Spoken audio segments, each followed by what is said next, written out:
ARGO has been around since 1967 and is obviously best known for their 6- and 8-wheel amphibious recreational vehicles known as XTVs.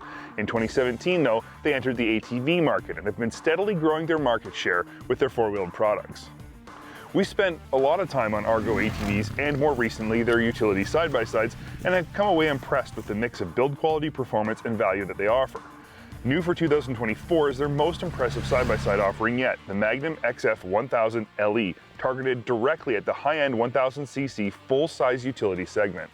Let's not beat around the bush here. The XF 1000 LE is in direct competition with Polaris's Ranger 1000 XP Premium and Can-Am's Defender XT HD10. One look at the spec sheet for the XF, though, says it came to play. Let's start with power.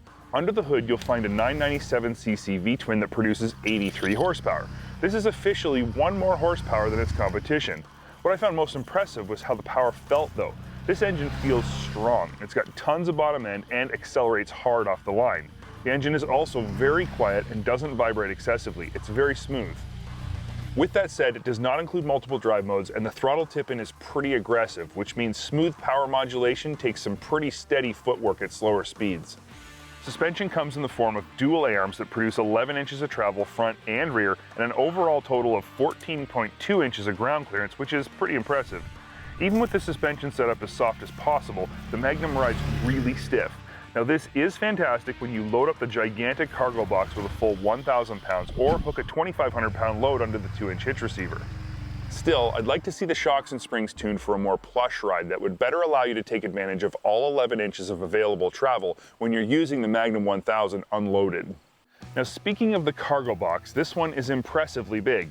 It's crazy deep, 12.6 inches to be exact, and it features D-ring tie-down points at all 4 corners, a really nice functioning one-handed removable tailgate, 5-gallon bucket inlays, and an easy-to-use tilt mechanism with quick releases on both ends of the gas assist strut.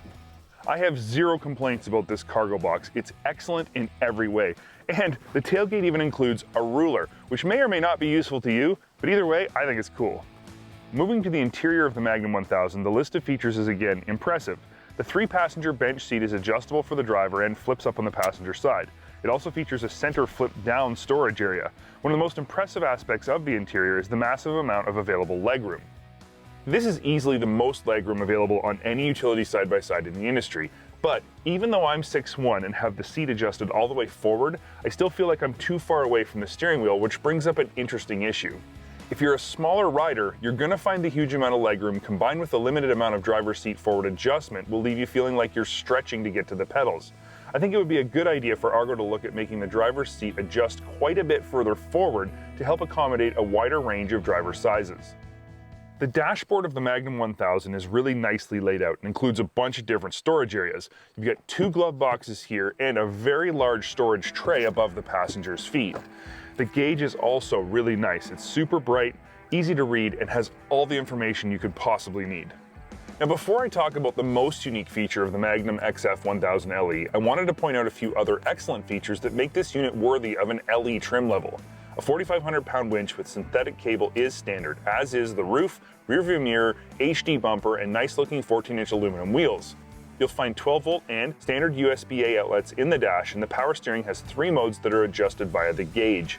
Lastly, the Magnum includes 2 different keys. The short one is the standard key, the long one limits top speed for less experienced drivers or for safety on a job site.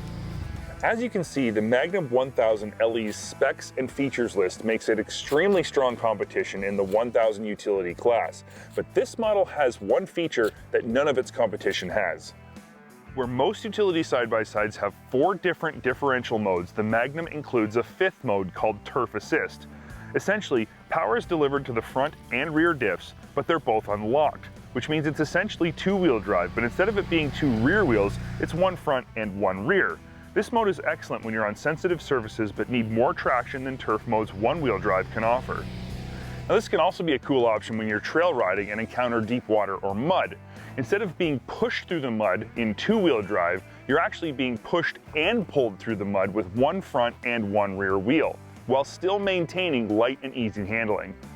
The final things I want to talk about are looks and value. First, the Magnum XF 1000 LE is a very tough looking side-by-side that feels like it's well built.